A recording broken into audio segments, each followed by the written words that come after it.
Hello guys, welcome to my channel UPSC CA.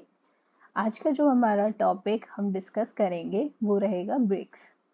And BRICS को ही हम आज क्यों डिस्कस करने वाले हैं, उसका रीज़न ये है कि ब्रिक्स की दो समिट्स होने वाली हैं। ठीक है, इस साल दो समिट्स होंगी। एक होगा फाइनेंस सॉरी फॉरेन जो मिनिस्टर्स हैं उनकी मीटिंग, एंड जो दूसरी होने वाली है वो रहेगी हेड्स ऑफ स्टेट की। ठीक है, जो पिछले मंथ फाइनेंस फॉरेन मिनिस्टर्स जो हैं उनकी मीटिंग ऑलरेडी हो चुकी है। एंड जो अभी अगस्त आ रहा है, ठीक है, ऑलमोस्ट आ ही गया है, वहां पर अगस्त में हेड ऑफ स्टेट्स की मीटिंग होने वाली है। ठीक है, तो हमारा अगस्त में जो भी इनकी मीटिंग से इम्पोर्टेंट चीज़ें आएंगी, जो भी इनके इनिशिएटिव्स होंगे, तो हम उसको और ज़्यादा बेटर अप्रिशिएट कर पाएंगे अगर हमें फॉरेन मिनिस्टर्स की मीट में जो भी इम्पोर्टेंट डेवलपमेंट्स हुई हैं उनके बारे में अगर पता होगा तो हम पहले इस ऑर्गेनाइजेशन के बारे में जान लेते हैं कि ऑर्गेनाइजेशन बनी किससे है, कैसे बनी है, इसका एवोल्यूशन कैसा रहा है, और क्या ये काम करती है, क्या इसके पिलर्स हैं जिनके ऊपर ये काम करती है। फिर फॉरेन मिनिस्टर्स की जो मीटिंग थी उनका क्या एजेंडा था, तो वो चीज़ें समझ लेते हैं। एंड जब अगस्त में ब्रिक्स दोबारा न्यूज़ में रहेगा तो हम इसको ऐड ऑन कर लेंगे। ठीक है, सो देखिए आगे सबसे पहले स्टार्ट करते हैं कि ब्रिक्स बना किससे है, यहाँ पर कौन कौन सी ऑर्गेनाइजेशन है। तो ब्रिक्स के जो मेंबर्स हैं उनका नाम याद रखना बहुत आसान है, क्योंकि जो मेंबर्स की नाम है, कंट्रीज के जो नाम है, उनके इनिशियल्स को ही ज्वाइन करके इस ग्रुप का नाम रखा गया है। ठीक है, तो यहाँ पर ब्रिक्स जो है वहाँ पर 5 कंट्रीज हैं। एक है Brazil, Russia, India, China and south Africa. ठीक है, तो ये 5 कंट्रीज से मिलकर बना हुआ है ब्रिक्स। ठीक है, इनिशियली ये जो टर्म है ब्रिक, BRIC, ये टर्म कॉइन की गई थी बाय जिम ओनेल। ये चेयरमैन रहे हैं गोल्डमैन सैक्स के, और इन्होंने ये टर्म जो आपकी कॉइन की है वो 2001 में की है। ठीक है, तो 2001 में ही उन्होंने इस टर्म को कॉइन करते वक्त, बनाते वक्त उन्होंने ये बोला था कि ये जो 4 कंट्रीज हैं, कौन कौन, Brazil, Russia, India and China, ये चारों कंट्रीज आगे आने वाले टाइम में काफ़ी बड़ी इकोनॉमीज की तरह उभर कर आएंगी, क्योंकि ये एमर्जिंग इकोनॉमीज हैं और ये आपके जो वर्ल्ड ट्रेड है, वर्ल्ड जीडीपी है, उसमें काफ़ी ज़्यादा इम्पोर्टेंट रोल प्ले करने वाली है। ठीक है, तो उन्होंने इन चारों का एक टर्म बना के, नाम से ही टर्म बना के उन्होंने ये चीज़ बोली थी। तो तभी से ये जो आइडिया है ब्रिक का, ये 2001 से ही फ्लोट कर रहा था। ठीक है, लेकिन इसे काफ़ी सीरियसली नहीं लिया गया, लगभग 5 सालों तक फ्लोट कर रहा था। लीडर्स जो कंट्रीज हैं, ये चारों कंट्रीज जो हैं, इनके लीडर्स के माइंड में ये चीज़ें थी कि हाँ इस तरह का एक ग्रुप बना सकते हैं हम लोग। तो 2006 जुलाई में G8 आउटरीच सबमिट हो रहा था रशिया में, सेंट पीटर्सबर्ग, रशिया के अंदर मीटिंग हो रही थी। तो उन्होंने साइड लाइन पे उस मीट के दौरान ये बात शुरू की कि हम इस तरह का एक ग्रुप बना सकते हैं। तो उस टाइम पर फर्स्ट टाइम जो कंट्रीज मिली थी वो थी Brazil, Russia, India and China. ये चारों कंट्रीज ने मिलके अपनी मीटिंग करी कि भाई चलो बताओ बनाए क्या हम ऐसा कुछ, ऐसी टर्म तो है हमारे पास, आइडिया तो है। तो उन्होंने बोला होगा बातचीत में कि हाँ ठीक है चलो करते हैं। तो उसके बाद ही काफ़ी बातचीत पक्की हुई उनकी कि हाँ ठीक है हम ये ग्रुप बनाने वाले हैं।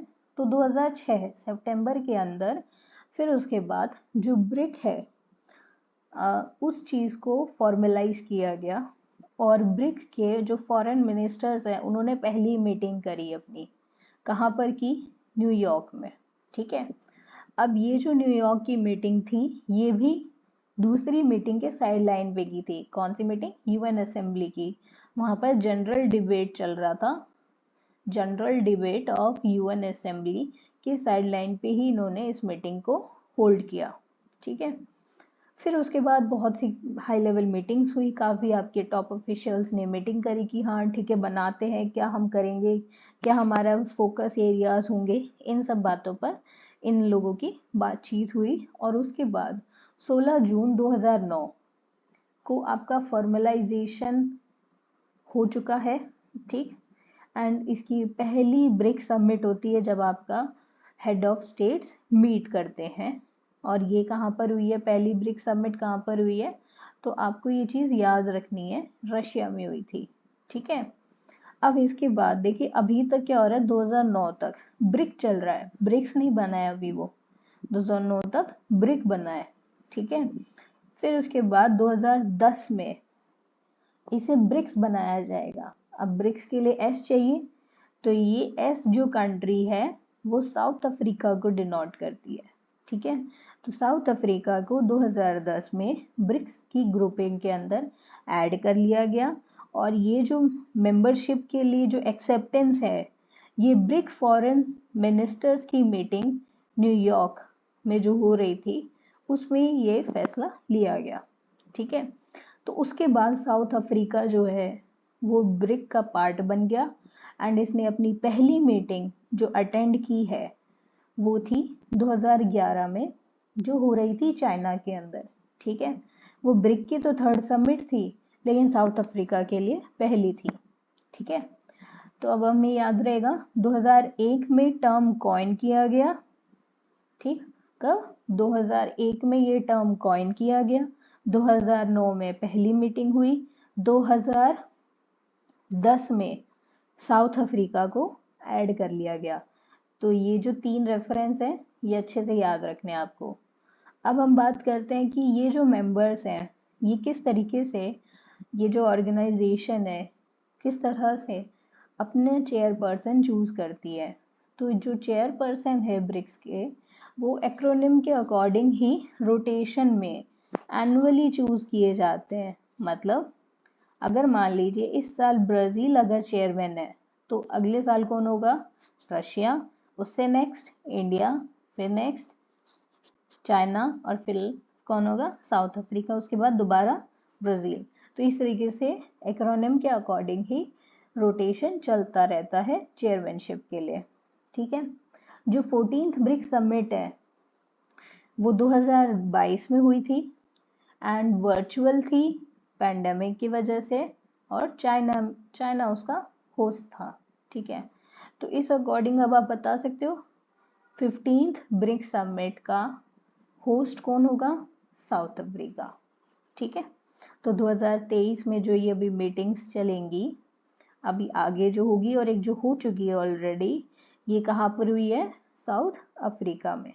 ठीक है, सो अगर हम बात करते हैं कि 2023 की जो ब्रिक्स है उसका थीम क्या है, तो थीम है BRICS and Africa, partnership for mutually accelerated growth, sustainable development, inclusive multilateralism. ठीक है, तो इस बार इनका मेन फोकस क्या रहेगा, ग्रोथ को फोकस करेंगे, सस्टेनेबल डेवलपमेंट को फोकस करेंगे एंड मल्टीलैटरलिज्म को इंक्लूसिव बनाने के ऊपर काम करेंगे।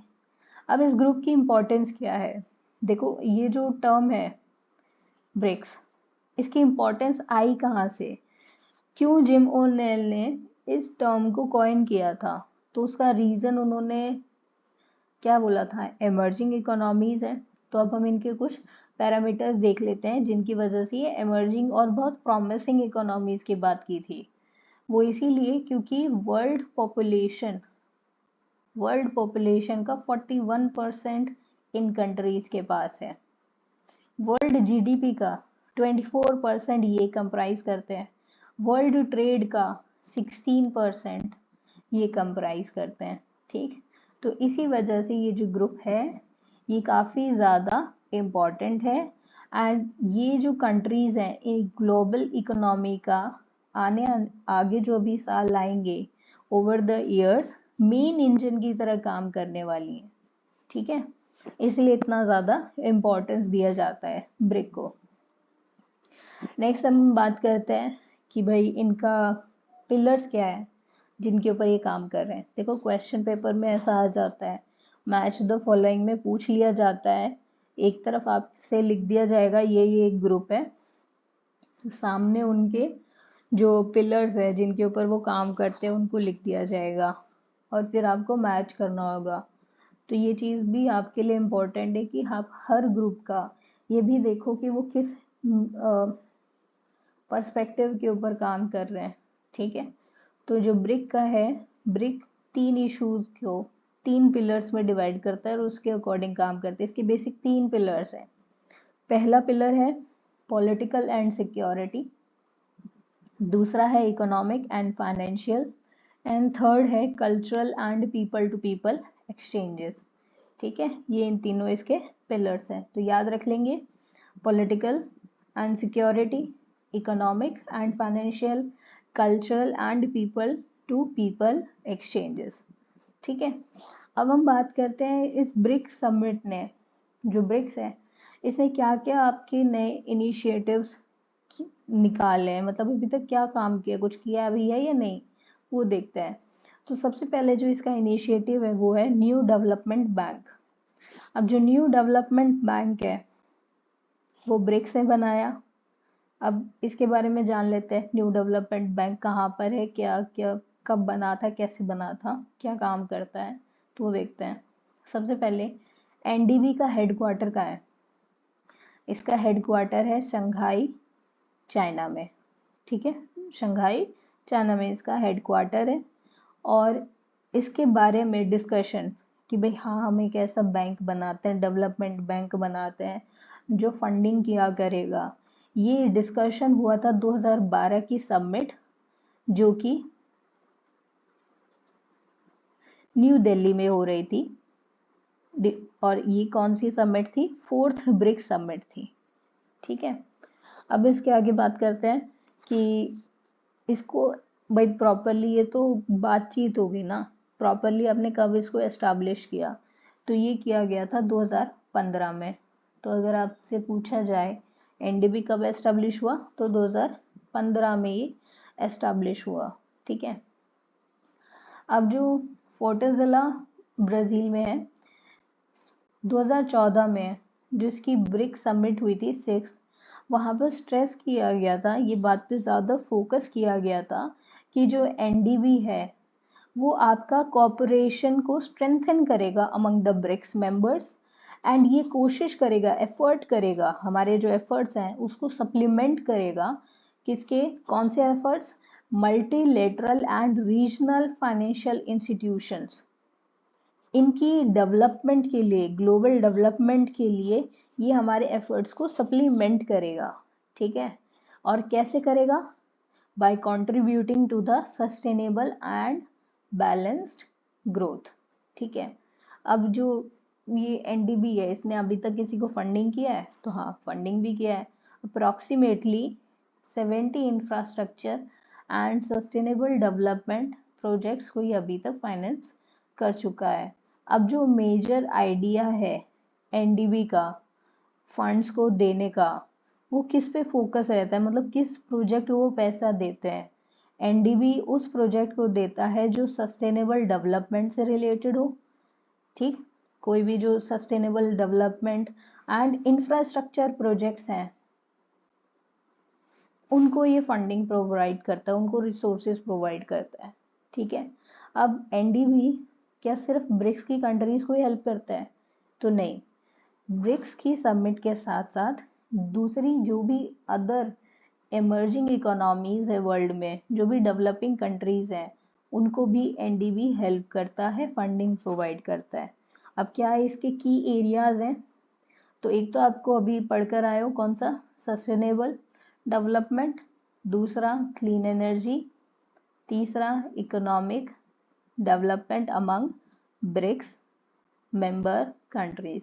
देखो ये तो पिलर ही था हमारा ब्रिक का काम करने का, कि अपनी कंट्रीज का इकोनॉमिक डेवलपमेंट कराना है, तो वो चीज़ तो करेगा ही करेगा ये। दूसरा agriculture development and irrigation, and last आपका ट्रांसपोर्ट इंफ्रास्ट्रक्चर।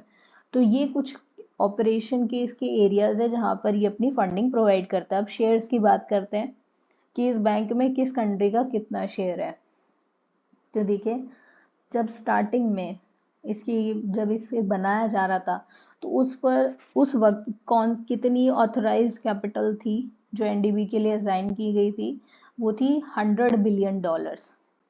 एंड अब इन $100 बिलियन को शेयर्स में डिवाइड कर लिया गया। ठीक, तो कितने शेयर्स बनाए गए? 1 मिलियन शेयर्स बनाए गए और उनकी हर एक की वैल्यू कितनी कर ली गई?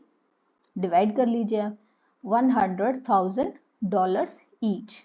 ठीक है, तो इतना याद रखने की जरूरत नहीं, आप इतना कैपिटल भी याद रख लेंगे कि भाई $100 बिलियन का इनिशियल ऑथराइज्ड कैपिटल था, तो भी बात बन जाएगी। ठीक है, आगे देखिए, जो एनडीबी के फाउंडिंग मेंबर्स हैं, इनिशियली इनकी तरफ से कितना कंट्रीब्यूशन आया? तो इनका इनिशियल जो सब्सक्रिप्शन था वो था 500,000 शेयर्स का सब्सक्रिप्शन था। मतलब कितने हो गए टोटल रुपीस? $50 बिलियन ये कंट्रीब्यूट किए गए। ठीक है, जिसमें से 100,000 जो शेयर्स थे वो पेड इन कैपिटल था $10 बिलियन का। पेड इन कैपिटल का मतलब जिसके पैसे दे दिए गए, भाई ये शेयर जो है कौन से 100 जो 1000 शेयर्स हैं, इनके पैसे अभी ले लीजिए आप हमसे। ठीक है, वो पेड इन कैपिटल है। एंड 400,000 जो शेयर्स हैं, अमाउंट कितने के? ये कॉलेबल कैपिटल रहेगी अमाउंट ऑफ $40 बिलियन की। कॉलेबल कैपिटल का मतलब ये वो शेयर्स हैं जिनके पैसे अभी नहीं दिए गए हैं, जो फ्यूचर में दिए जाएंगे। ठीक है, अभी नहीं दिए गए। तो इनिशियली $10 बिलियन रुपए हर एक कंट्री ने दिए अपनी तरफ से। एंड टोटल जो अमाउंट थी फंड की, कितनी ऑथराइज की इन्होंने? $100 बिलियन। ठीक है, तो आप इतना भी मेन याद रख सकते हो।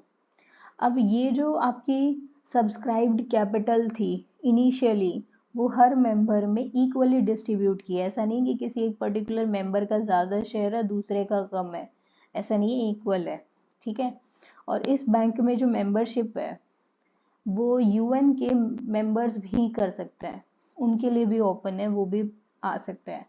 ठीक, तो अब याद रहेगा कि सभी ब्रिक्स के जो मेंबर्स हैं वो यहाँ पर इक्वल स्टेक रखते हैं बैंक के अंदर। और ये जो एनडीबी है ये काम किस पे करता है? कंसल्टेटिव मैकेनिज्म पे काम करता है। ठीक है, तो ये था एनडीबी। तो ओवरऑल एक बार देख लेते हैं हाईलाइट क्या रहेगा एनडीबी का, जो आपको याद रखना है। Headquarter Shanghai China. ठीक, डिस्कशन शुरू हुआ 2012 समिट, न्यू दिल्ली 4th थी सबमिट। ठीक है, 2015 में फाइनलाइजेशन हुआ।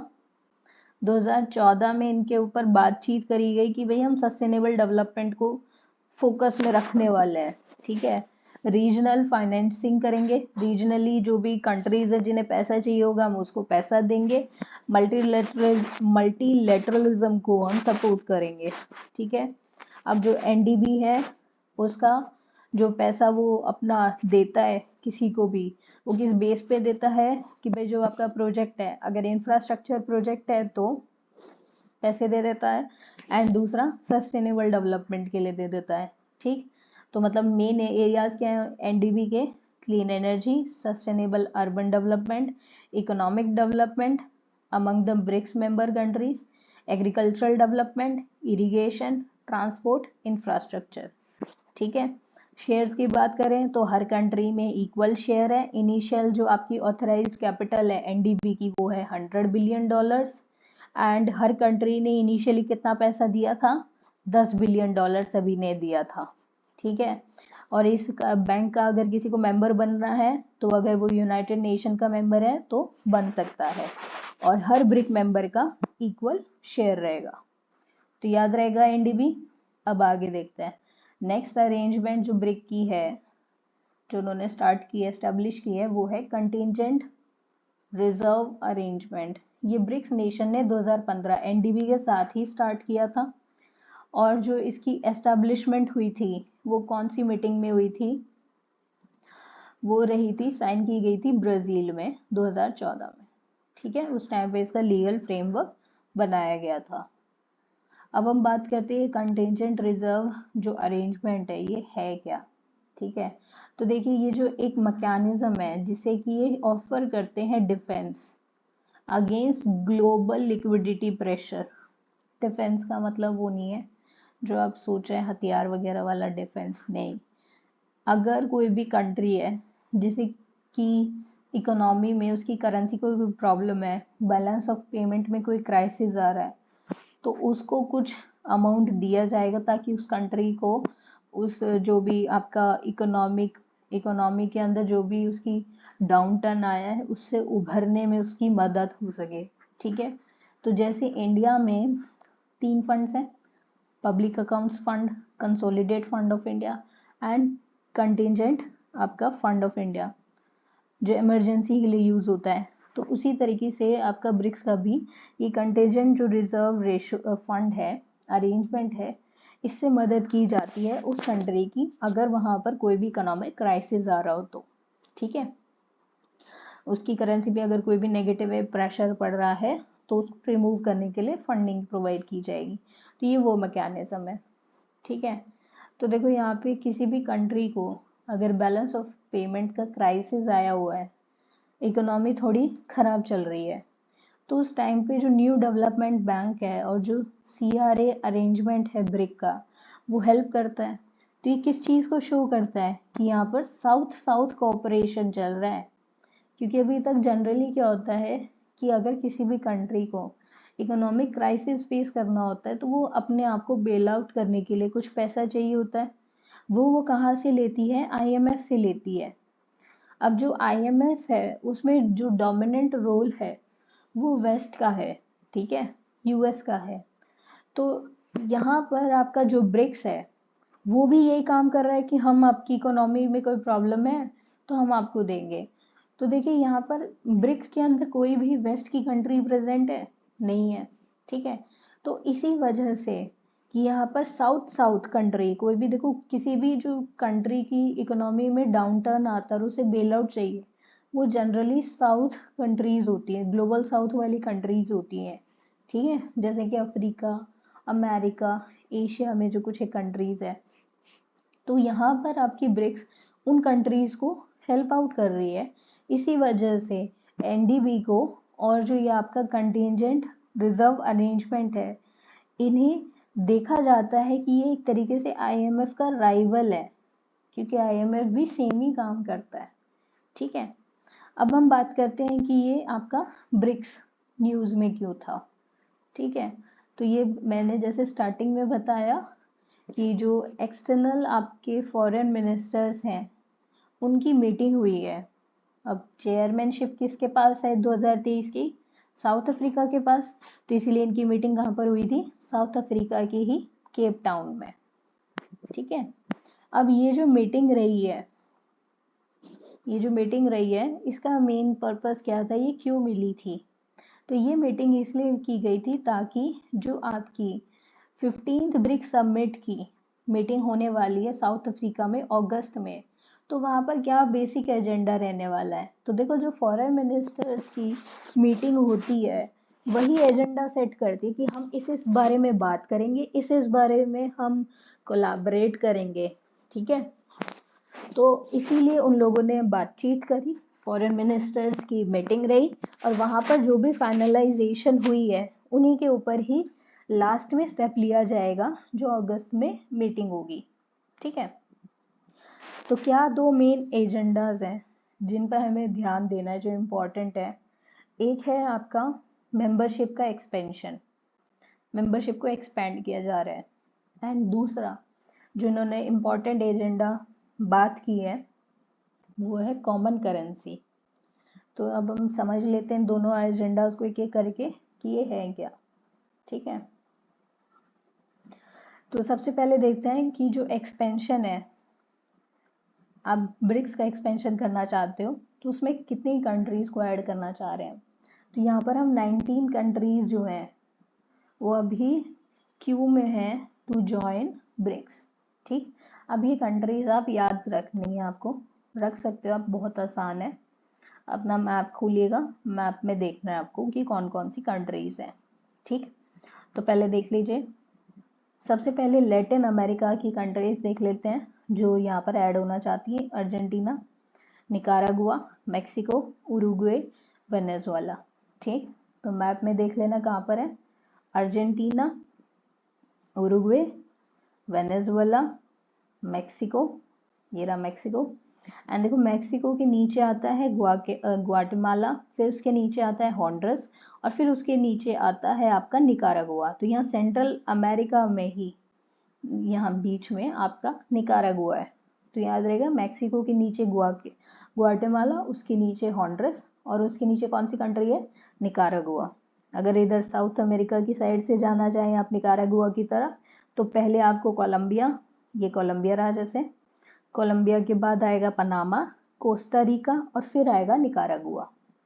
ठीक है, तो याद हो जाएंगी कौन कौन सी कंट्रीज हैं जो लैटिन अमेरिका से ऐड होना चाह रही हैं, Argentina, Uruguay, Venezuela, Nicaragua and Mexico. ठीक है, तो ये कंट्रीज ऐड होना चाहती हैं। नेक्स्ट अब हम अफ्रीका की बात करते हैं। अफ्रीका से कौन कौन है, तो अफ्रीका में है Nigeria, Algeria, Egypt, Senegal, Morocco. तो एक बार मैप में देख लेते हैं ये कौन कौन सी कंट्रीज हैं। तो देखो यहाँ पर स्टार्टिंग में ऊपर कॉर्नर पे मोरक्को, फिर ये अल्जीरिया, इजिप्ट, इधर ये दिख रहा है सेनेगल, ये मैंने रेड से मार्क किया है इस कंट्री को, ये है सेनेगल, और ये रहा आपका नाइजीरिया। ठीक, तो अफ्रीका से कौन कौन है, Morocco, Algeria, Egypt, Nigeria, Senegal. याद हो जाएंगे अफ्रीका की कंट्रीज। अब इसके बाद देखते हैं कौन कौन सी कंट्रीज वेस्ट एशिया से हैं। तो वेस्ट एशिया की है Saudi Arabia, UAE, Turkey, Syria and Iran. कौन कौन है मैप में देखो, Saudi Arabia, UAE, Iran, Turkey, Syria. दिख रहा है इराक के इधर नॉर्थ वेस्ट साइड पर सीरिया। ठीक, तो ये रहेंगे Syria, Turkey, Iran, Saudi Arabia, UAE, ये ऐड होना चाह रहे हैं। ठीक है, मैं थोड़ा वाइप आउट कर दूं ताकि क्लियर हो जाए।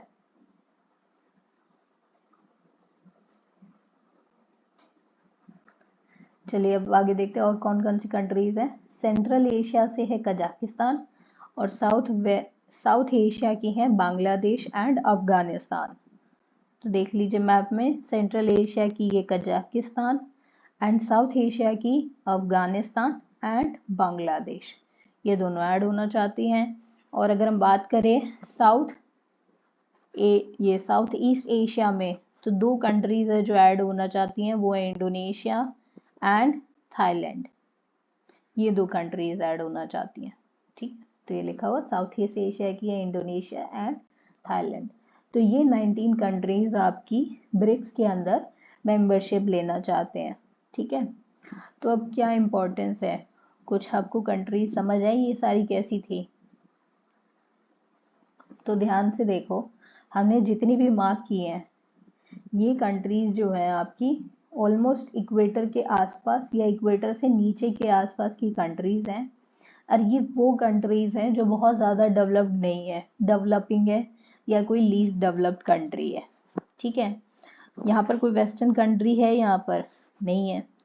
तो इसीलिए इसी वजह से कि देखो सारी जो ग्लोबल साउथ है, ऑस्ट्रेलिया को छोड़ दो, ऑस्ट्रेलिया बाहर है, इन्हीं कंट्रीज को, ये जो आपकी ग्लोबल साउथ की कंट्रीज हैं, ये ब्रिक्स में ऐड होना चाहती है। तो इसीलिए कहा जा रहा है कि ब्रिक जो है अब वो एक स्पोक्स पर्सन की तरह काम कर रहा है। किसका स्पोक्स पर्सन बनेगा, डेवलपिंग वर्ल्ड का, क्योंकि सारी ज़्यादातर डेवलप होने वाली जो कंट्रीज हैं वो इसमें मेंबर होंगी। ठीक है, एंड ये आपकी वर्ल्ड की आधी से ज़्यादा पॉपुलेशन को भी रिप्रेजेंट करेगा। क्यों करेगा, आप देख ही सकते हैं कंट्रीज कौन कौन है यहाँ पर। ये वो सारी कंट्रीज आपकी काफ़ी जो पॉपुलेशन वाली है, जैसे इंडिया हो गया, अफ्रीका में भी काफ़ी पॉपुलेशन है, ये वो कंट्रीज आपकी मेंबर्स रहेंगी। तो इसीलिए ये आपकी more than half of world population को भी रिप्रेजेंट करने वाला है। ठीक है, नेक्स्ट इसमें जो सिग्निफिकेंटली इम्पॉर्टेंट है वो ये है कि बिग ऑयल प्रोड्यूसर्स भी इसके पार्ट बनना चाह रहे हैं। कौन कौन, Saudi Arabia, Iran, UAE, Nigeria, Venezuela. ठीक है, तो ये किस लिए इम्पोर्टेंट है? जो एनर्जी रिक्वायरमेंट्स हैं अदर कंट्रीज के लिए, उनके साथ उनके थोड़ा बहुत प्रॉफिट हो सकता है, उनसे बातचीत की जा सकती है, वे थोड़ा हमें फेवर कर लो। ठीक है, तो अब हम देखते हैं कि क्या इम्पोर्टेंस है इस एडिशन की, जो ये कंट्रीज ऐड हो रही हैं। तो राजीव भाटिया जी, जो फॉर्मर इंडियन डिप्लोमेट हैं, उन्होंने कहा है कि ये जो इतनी सारी कंट्रीज हैं, 19 कंट्रीज कम नहीं होती हैं, इतनी सारी कंट्रीज ब्रिक्स की तरफ क्यों भाग रही हैं, क्यों सबको ब्रिक्स में ऐड होना है? तो उसके लिए दो बेसिक रीजंस उन्होंने बताए हैं। पहला रीजन तो ये है कि अभी वर्ल्ड में काफ़ी ज़्यादा एंटी यूएस सेंटिमेंट डेवलप हो चुका है। ठीक है, और इसी वजह से हर कंट्री जो है वो इस ग्रुपिंग के अंदर अपना ऐड होना चाहती हैं, और वो अपने इसी सेंटिमेंट को यूज़ करके एक दूसरे के साथ, मतलब एक साथ गैदर होना चाह रहे हैं। ठीक है भाई, कि हम भी एंटी यूएस है, हम भी एंटी यूएस है, आज हम मिलकर काम करते हैं। ठीक है, इस तरीके से।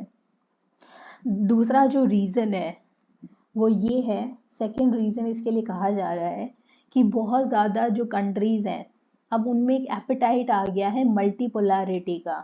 मल्टीपोलैरिटी मतलब देखिए, जैसे कोल्ड वॉर के टाइम पर वर्ल्ड में दो पोल्स डेवलप हो रखे थे, मतलब दो ब्लॉक थे, एक यूएस का ब्लॉक, एक यूएस पावर है, और दूसरा कौन था? रशिया पावर है। तो ये जो दो पावर्स डेवलप हुई थी कोल्ड वॉर के टाइम पर, यूएस एंड रशिया, तो तब क्या बोला गया था? वर्ल्ड कैसा है? बाइपोलर है, दो पोल्स बन रहे हैं पावर के। ठीक है, लेकिन अब जो है वो चाहती हैं कंट्रीज वर्ल्ड में मल्टीपोलैरिटी हो, ये ना हो सिर्फ कोई भी एक कंट्री बहुत ज़्यादा डोमिनेट करती रहे। ठीक है, तो इसी वजह से, जो इस एपेटाइट की वजह से ही जो ग्लोबल साउथ की कंट्रीज हैं वो एक साथ आना चाहती हैं और एक साथ मिलकर काम करना चाहती है, अपनी सोलिडारिटी को एक्सप्रेस करना चाहती हैं एक प्लेटफॉर्म पर। ठीक है, इन दो रीजंस की वजह से ही जो बहुत सारी कंट्रीज हैं वो ब्रिक्स की तरफ अपना इंटरेस्ट शो कर रही हैं। ठीक है, अब हम समझ लेते हैं कि जो चाइना है उसका क्या पॉइंट ऑफ व्यू है ब्रिक्स को लेकर। ठीक है, तो देखिए, जो चाइना है वो कहता है कि जो मेंबरशिप है ब्रिक्स की एक्सपेंशन के लिए, एक्सपेंशन ऑफ जो मेंबरशिप है वो कोर एजेंडा है ब्रिक्स का। ठीक है, तो उसके अकॉर्डिंग वो कह रहे हैं कि भाई हम तो चाह रहे हैं कि ब्रिक्स का एक्सपेंशन हो, और ये कह रहा है कि एक तरीके से आप समझ सकते हो इस चीज़ को कि जो वो एक मेंबरशिप एक्सपेंशन कर रहा है तो वो कंट्रीज कौन सी ऐड कर रहा है? ग्लोबल साउथ वाली। तो एक तरीके से आप कह सकते हो कि चाइना एक क्या बनाने की कोशिश कर रहा है? ब्लॉक बनाने की कोशिश कर रहा है। ठीक है, कैसा ब्लॉक बनाने की कोशिश कर रहा है? जिसमें कोई भी वेस्टर्न कंट्रीज ना हो। ठीक है, लेकिन ये भी कहा जा रहा है कि ये जो ब्लॉक बनाया जा रहा है वो दरअसल एक बिगर लिविंग स्पेस है, एक बड़ा, एक ऐसा प्लेटफॉर्म है जहाँ पर सभी ग्लोबल साउथ की जो कंट्रीज हैं वो अपना एक साथ कोलैबोरेट करती हैं। ठीक है, अपना जो भी ग्रीवियंस है उसको रिड्रेसल करवा सकती हैं, कोई भी बात हो उसको आगे फॉरवर्ड लेके जा सकती है। जैसे कि साउथ अफ्रीका के जो प्रेसिडेंट है उन्होंने भी क्या बोला है कि ब्रिक्स जो है, BRICS was about allowing the voices of the marginalized to actually be heard, कि जो भी marginalized है कंट्रीज उनकी वॉइसेस एक्चुअली कहीं किसी प्लेटफॉर्म पे सुनी तो जाए। ठीक है, तो इसीलिए ब्रिक्स को कहा जा रहा है कि ये एक ऐसा प्लेटफॉर्म है जहाँ पर कोई भी मार्जिनलाइज जो है वो अपनी वॉइसेस को रेज कर सकता है।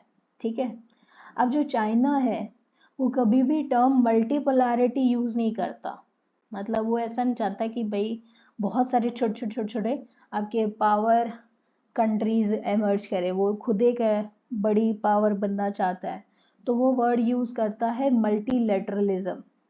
ठीक है, जब भी उसे यूएस की हेजेमनी को हिट आउट करना होता है तब। ठीक है, तो देखो, जो चाइना है वो डायरेक्टली तो ये नहीं बोलता कि मैं एक ना एंटी वेस्ट वाला एक ग्रुप बनाना चाह रहा हूँ, वैसा डायरेक्टली नहीं बोलता। सिंपली बस वो ये बोलता है कि हाँ हम मल्टीलैटरलिज्म के लिए इस ब्रिक का एक्सपेंशन करना चाहते हैं। ठीक है, तो अब जो ब्रिक है इतना एस्पायरिंग आपका एक ब्लॉक कैसे बन चुका है, क्यों बन रहा है, अब इसके बारे में इतनी बातचीत क्यों हो रही है? वो इसीलिए हो रही है क्योंकि जो रशिया यूक्रेन की वॉर हुई है उस दौरान दो इम्पॉर्टेंट चीज़ें हुई हैं। वेस्ट एक साथ आ चुका है और जो चाइना और रशिया है इनकी पार्टनरशिप भी काफ़ी ज़्यादा स्ट्रेंथन हो गई है। ठीक है, तो इसी वजह से अब जब इकोनॉमीज की जो ग्रोथ है बहुत स्लो हो रही है, तो ये ग्रुप बन चुका है जहाँ पर आपका कोई भी वेस्टर्न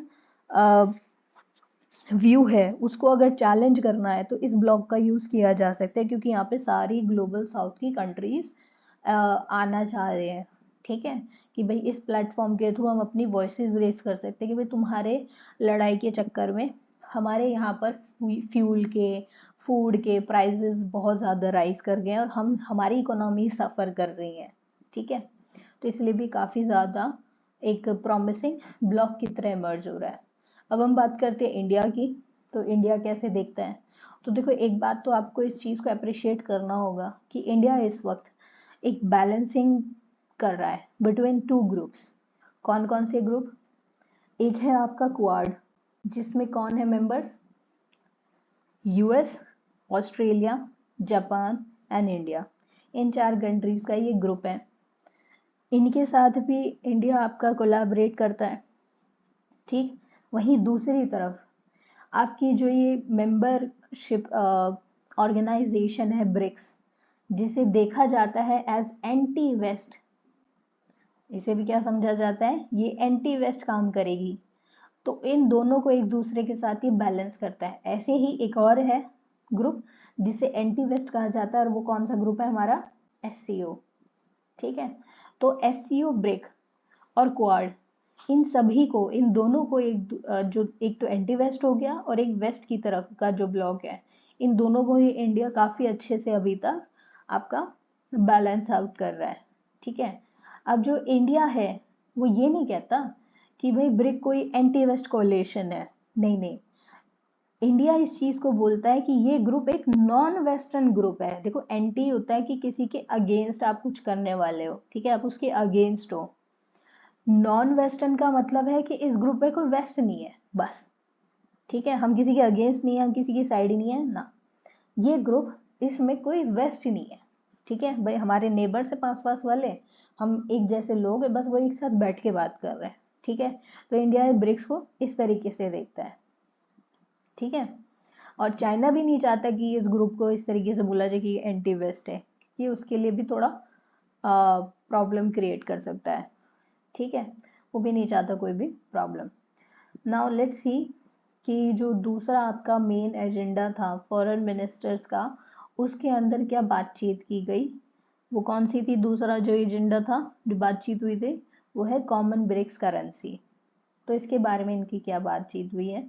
देखिए, ये जो आइडिया है कॉमन करेंसी का, ये आया ही कहाँ से है? प्रपोज्ड है बाय द रशिया के जो प्रेसिडेंट है व्लादिमीर पुतिन साहब।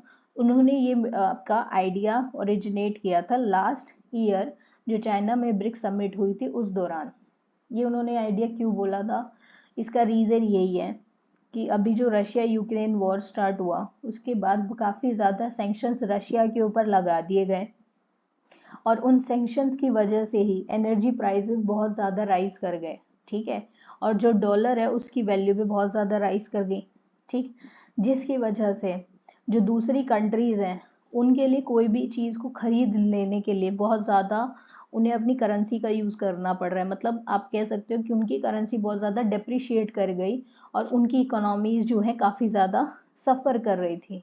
ठीक है, तो रशिया को भी अपनी इकोनॉमी बचानी है, दूसरी कंट्रीज़ को भी अपनी इकोनॉमीज़ बचानी है इस टाइम पर। तो इसीलिए रशिया का जो ये आइडिया था कि हम एक कॉमन करेंसी करते हैं ना, हमें आपस में कोई भी ट्रेड करना है एक दूसरे के साथ, तो उसमें हम अपनी करेंसी में करते हैं, या कोई अपनी कॉमन करेंसी बना लो, भाई इस करेंसी में करेंगे, डॉलर को छोड़ दो। ठीक है, तो बाकी कंट्रीज के लिए भी डॉलर को लीव कर देना काफ़ी ज़्यादा एक टेम्पटिंग सा प्रपोजल है, क्योंकि उनके भी जो करेंसी है वो डेप्रिशिएट कर गई विद रिस्पेक्ट टू विजावी डॉलर, तो इसलिए वो भी चाह रहे हैं, ठीक है। लेकिन बहुत सारे जो सभी मेंबर्स हैं वो एक साथ तो यहाँ पर एग्री नहीं कर रहे हैं। कुछ मेंबर्स को लगता है कि अभी इसका टाइम नहीं आया है, ठीक है। अब ऐसा क्यों कह रहे हैं? क्योंकि ये कहते हैं कि देखो, अगर कोई भी कॉमन करेंसी है, जैसे साउथ अफ्रीका के फॉरेन मिनिस्टर हैं, उन्होंने कहा है कि ये जो आइडिया है कॉमन करेंसी का, इस पे हमें प्रॉपर डिस्कशन करनी होगी। क्योंकि अगर आप सोचते हो कि ये आइडिया काम कर जाएगा, तो ये थोड़ा डिफिकल्ट है, क्योंकि अभी इकोनॉमीज काफ़ी डिफिकल्ट होती हैं, बहुत ही कॉम्प्लेक्स होती है हर कंट्री की जो इकोनॉमी है, ठीक है। और अभी जो सिचुएशन चल रही है, जहाँ पर आपका जो ग्रोथ रेट है सभी कंट्रीज का, वो बहुत ज़्यादा फास्ट नहीं है, कुछ कंट्रीज का बहुत लो ग्रोथ है, जब वो अभी कोविड से एमर्ज आउट कर रही है, तो ऑलरेडी जो इकोनॉमीज वहाँ पर क्राइसिस आ रहे हैं, ठीक है। वो कंट्रीज अगर कॉमन करेंसी की तरफ जाती हैं, तो उस चीज़ के ऊपर आपको काफ़ी ज़्यादा डिटेल में बातचीत करने की ज़रूरत है, ठीक है। तो कॉमन करेंसी पे बातचीत शुरू हुई है, देखते हैं कोई एक सिंगल बात पे आते हैं, सभी कंट्रीज एक सिंगल बात पे एग्री करते हैं क्या या नहीं करते हैं, ये हमें हेड्स ऑफ स्टेट मीटिंग में पता चलेगा। तो आई होप आपको ये थोड़ा आइडिया समझ आया होगा ब्रिक्स, एंड आपको ये वीडियो अच्छी लगी होगी। So stay tuned for more videos, and I'll be back with some more news that will be helpful in your preparation. Thank you for joining, and